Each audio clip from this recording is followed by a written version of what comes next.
Breaking news.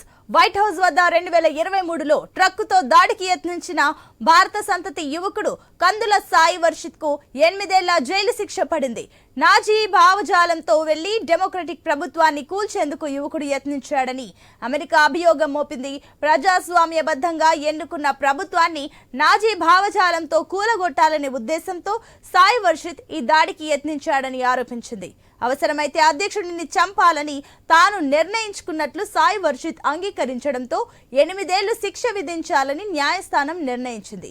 Varshith చర్యల వల్ల ధ్వంసమైన నిర్మాణాల తొలగింపు, పునర్నిర్మాణం మొదలైన ఖర్చులతో కలిపి నేషనల్ పార్క్ సర్వీస్ కు $4,322 అంటే $3,74,000 నష్టం వాటిల్లిందని కోర్టు వెల్లడించింది.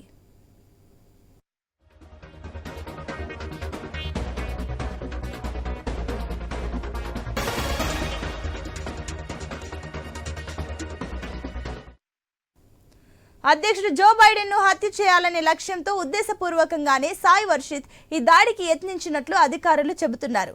ఇందుకోసం 6 నెలలుగా ప్లాన్ చేసి మరీ ఈ ఘటనకు పాల్పడినట్లు తెలిపారు. ఈ విషయాన్ని సాయి వర్షిత్ విచారణలో కూడా అంగీకరించినట్లు సీక్రెట్ సర్వీస్ ఏజెంట్ వర్గాలు తెలిపాయి. దీంతో ఆయన్ను అరెస్టు చేశారు.